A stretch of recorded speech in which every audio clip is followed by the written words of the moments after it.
turminha do quinto ano, tudo bem com vocês? Aqui é a Prof. Camila e hoje teremos a nossa aula de número 69 da disciplina de matemática. Hoje a gente vai ter continuidade aí o estudo sobre sistema de numeração decimal, parte 2. Então, os objetivos dessa aula são retomar aí os conceitos acerca do sistema de numeração decimal e resolver algumas situações, problema envolvendo aí o sistema de numeração decimal, estimulando aí bastante a questão do raciocínio lógico. Então, materiais para essa aula, lápis, caneta, borracha e o caderno de matemática.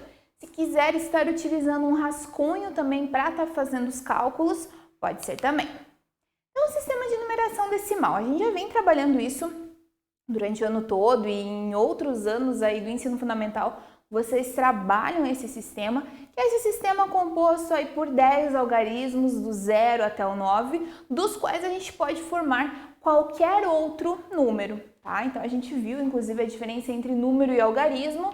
Por exemplo, 73, temos os algarismos 7 e 3, nessa sequência compõe o número 73. O 3 corresponde à unidade, o 7 corresponde à dezena, ok? A gente já trabalhou isso bastante. E nessa aula a gente vai estar realizando aí alguns exercícios para estar treinando bem esse sistema, tá? Porque às vezes, poxa, prof, mas é tão simples, é tão fácil, mas quando a gente se coloca em situações problema, podem começar a surgir aí algumas dúvidas. Então, vão acompanhando, vão dando pause no vídeo para estar executando aí as contas e depois vocês sempre retomam para ver se vocês acertaram. Mantenham certo no caderno, tá? Então, se errou, corrige para ficar certinho. Então, aqui, pessoal, a primeira questão, nós temos um ábaco, esse instrumento aqui bem útil para estar trabalhando o sistema de numeração decimal. O que vocês vão fazer aqui? Nós temos dezena do milhar, unidade do milhar, centena, dezena e unidade, tá? Centena, dezena e unidade são as simples, tá? Não são milhares nem milhões. Cada pinozinho vai corresponder à quantidade daquilo. Então, por exemplo, temos unidade. Quantas unidades nós temos? 2, corresponde ao número 2, certo? Dezena, nós temos 1, 2, 3, 4. Significa que eu só tenho 4? Não, significa que eu tenho 4 dezenas, ou seja, são 40 unidades ao total. E assim com as demais. Centena temos 3, unidade de milhar 2 e dezena de milhar 3. Vocês vão analisar essas alternativas e vão marcar com um X qual alternativa corresponde ao número formado por esse ábaco. 24.323, 23.423, 32.342 ou 34.233. Os números eles são bem parecidos justamente para confundir um pouquinho aqui. Então, montem lá qual que é o número correspondente e aí vocês vão encontrar ele aqui e fazer um xizinho, ou pode deixar apenas esse número ali marcadinho no caderno. A resposta, pessoal, a resposta é a terceira, se você segue assim, ou a segunda de assim. 32.342. 3 dezenas de milhar, 2 unidades de milhar, 3 centenas, 4 dezenas e 2 unidades, tá? Espero que vocês tenham acertado. Segunda questão, agora a gente vai trabalhar com tabela, a gente já trabalhou sobre isso há algumas aulas. Então, na tabela ao lado, está registrada a quantidade de filmes que uma produtora distribuiu aos cinemas no primeiro semestre do ano. Lembra o que é o semestre? É o período de 6 meses. O primeiro semestre do ano, então, é o período que vai de janeiro até os meses seguintes, até fechar 6, até junho, ok?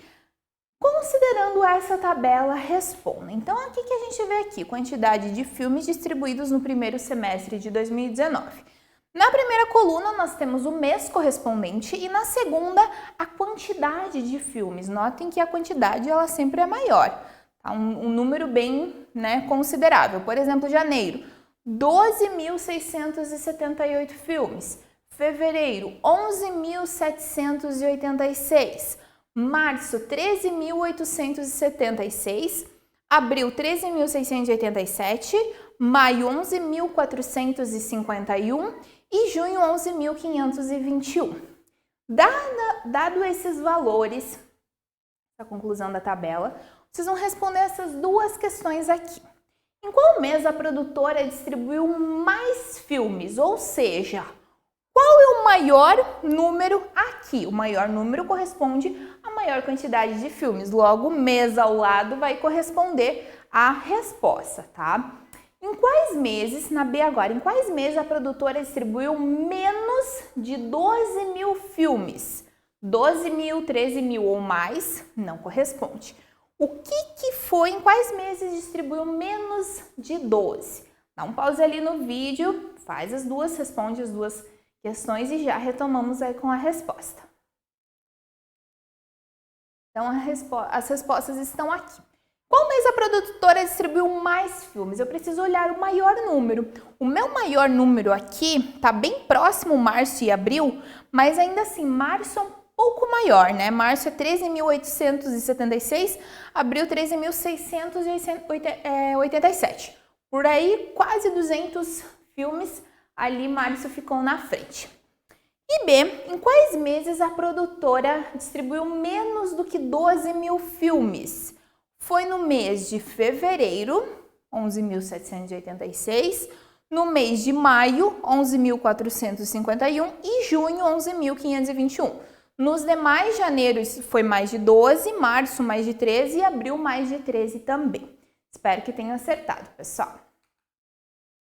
Terceira questão. Aqui vocês vão ter que treinar aí bastante a questão da sequenciação, né? A sequência.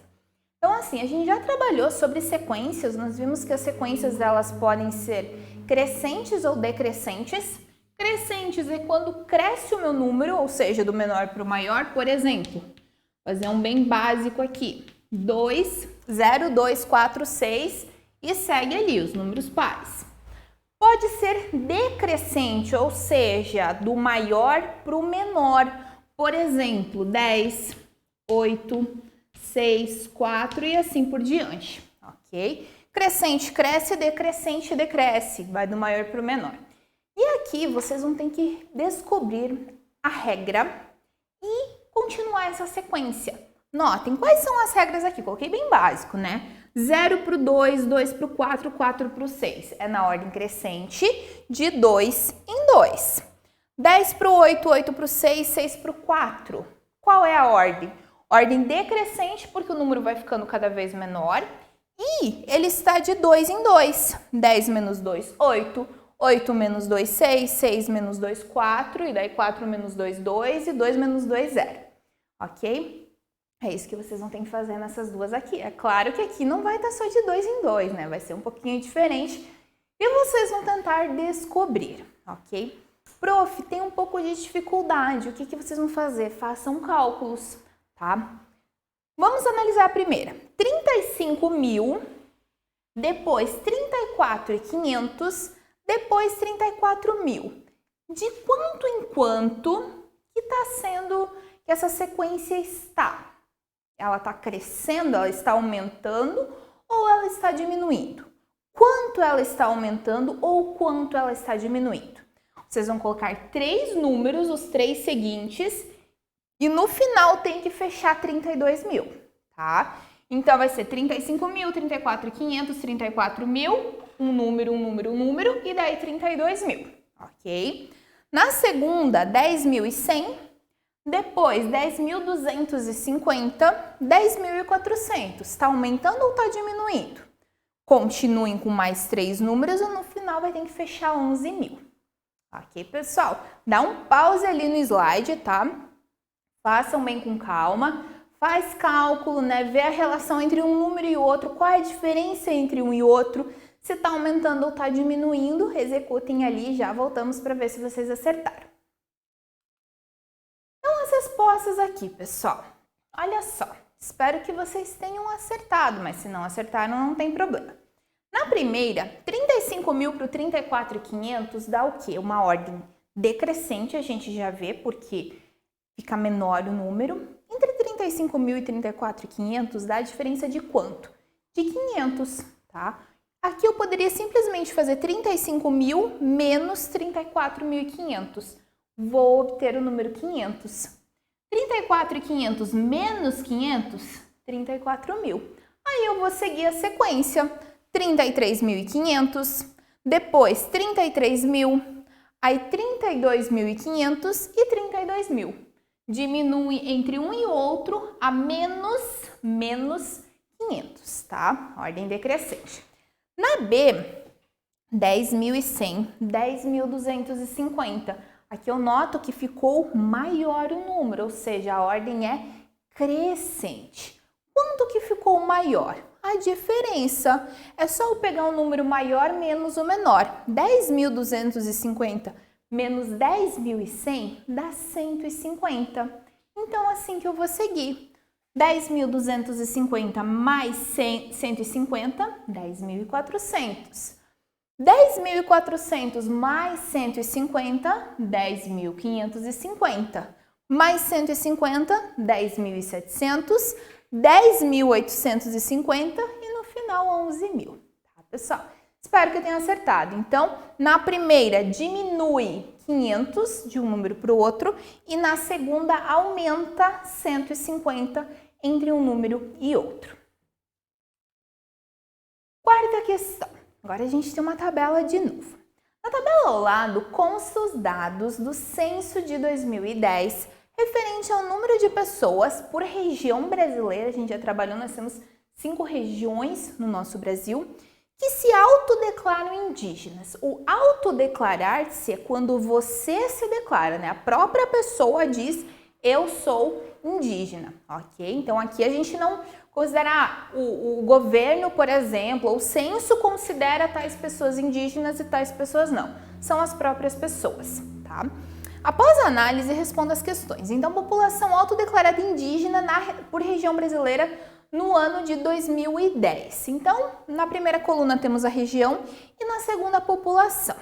Então, na região norte, a gente vê um número bem alto, bem elevado aqui, de população que se autodeclara indígena, 305.873. Na nordeste é um pouquinho menos, 208.691. Na região sudeste, diminui bastante, 97.960. Na região sul, que é a região onde a gente vive, 74.945. E na região centro-oeste, 130.494. Esses são os dados. A partir disso, vocês vão responder essas questões. Qual a região de maior e menor número de pessoas que se autodeclaram indígenas? Quais as duas regiões que têm o maior e o menor número? Na B, qual a diferença exata entre o número de pessoas do Nordeste e do Centro-Oeste, tá? Ali vocês têm que pegar o maior número menos o menor número que vocês vão perceber a diferença, né? Quantas pessoas tem de diferença entre essas duas regiões. Executem lá os cálculos e já voltamos com a resposta. Então, galerinha, a região, né, a gente percebe bem facilmente que tem maior número de pessoas que se autodeclaram indígenas é a região norte e o menor número é a região sul, a região onde a gente vive. Na B, qual a diferença exata, né, do número de pessoas entre a região nordeste, 208.691, menos a região sudeste, 130.494. Uma menos a outra vai chegar a exatamente esse número aqui, 78.197 pessoas. Um número bem considerável, né? 78.000 é quase toda a população de São Bento do Sul aí de diferença entre essas duas regiões. Questão 5. Temos um outro ábaco aqui. Olha só, pessoal. Analise o ábaco e complete. Então, vocês têm o ábaco, a diferença entre esse e o outro em questão de tamanho, é que ele tem centena de milhar, o outro só ia até dezena de milhar. E vocês vão completar aqui. Por exemplo, na primeira, vamos começar aqui na unidade, tá? Temos quantas argolinhas na unidade? Temos 3. Logo, na unidade vão ser 3 unidades, tá? Já dei a resposta da primeira aí. Na segunda, 7 dezenas, temos 7 argolinhas, ou quantas unidades são 7 dezenas? Já trabalhamos aí as bases, né? Unidade é vezes 1, dezena vezes 10, centena vezes 100, unidade de milhar vezes 1000, dezena de milhar vezes 10.000, centena de milhar vezes 100.000. Então, vocês vão estar executando esses cálculos aí e completando aqui, ok, pessoal? Dá um pause ali nos slides e já voltamos com as respostas. Então, as respostas aqui. 3 unidades, 7 dezenas, que corresponde ao quê? 70 unidades, 7 vezes 10, 70. Na próxima centena, nós temos 8 centenas, que correspondem a 800 unidades. Na próxima, 5 unidades de milhar, que correspondem a 5.000 unidades. Na dezena de milhar, não tem nada, logo eu vou colocar o número 0, né? 0 dezena de milhar ou 0 unidade. Algo bem importante para destacar aqui é que quando eu tenho 0, eu não falo 0 dezenas. Por quê? Dezenas, unidades, por exemplo, corresponde a plural. O plural eu sei que são 2 ou mais, 0 é menos, tá? Então eu não falo 0 unidades, 0 dezenas, eu falo 0 dezena, uma dezena, 2 dezenas, ok? Bem comum o pessoal falar, hoje está fazendo 0 graus. Na verdade não, né? 0 grau porque não é no plural. E na última, 3 centenas de milhar, que corresponde a 300.000 unidades. Pessoal, próxima aqui. Essa questão a gente já havia feito, eu acho que foi no trimestre anterior, no segundo trimestre, que é sobre analisar algarismos, né? Algarismos dispostos e com esses algarismos formar o maior e o menor número. Tá? É isso que vocês vão fazer. Vocês têm os algarismos 5, 8, 1, 3 e 2. Vocês vão formar o maior número possível utilizando esses 5 algarismos. Não pode repetir, tá? Um de cada um. E o menor número utilizando esses mesmos 5 algarismos, tá? Tem um truquezinho ali para fazer isso. Não um truque, na verdade, tem um meio do qual vocês conseguem descobrir. Espero que vocês se recordem, tá? Já voltamos aí com a resposta. Galerinha, como que a gente faz para descobrir? Prof, mas eu vou ter que ficar fazendo várias vezes e vou ter que fazer aí um monte de números para conseguir identificar? Não. Quando eu tenho esses algarismos, né? Quando eu tenho uma quantidade de algarismos, o que eu preciso notar? Para eu fazer o maior número, lá na minha primeira ordem, tem que estar o maior número. No caso, a dezena de milhar tem que ser 8. Tá? Porque entre esses algarismos, o maior é 8. O segundo maior é qual? É 5. O terceiro maior é 3. O quarto maior é 2 e o último maior, o menor, é 1. Então, eu formo o número 85.321. Já quando eu quero o menor, eu tenho que fazer o contrário. Lá no final, vai estar o meu número, lá no caso aqui, dezena de milhar, vai estar o meu número, dezena de milhar, vai estar o meu número 1, o número 2, 3, 5 e 8. Aqui a prof se confundiu, tá? É 12.358, ok, pessoal? Só tá trocadinho ali o pontinho, tá? Então, é isso que vocês têm que fazer. Quando vocês colocam um número maior, vocês têm que ir do maior algarismo para o menor. E quando é o menor, tem que ser do menor algarismo para o maior. Galerinha, vocês concluíram aí essa lição, agora vocês vão estar realizando aí algumas atividades, tá? Para estar intensificando os saberes de vocês. Até a próxima e bons estudos!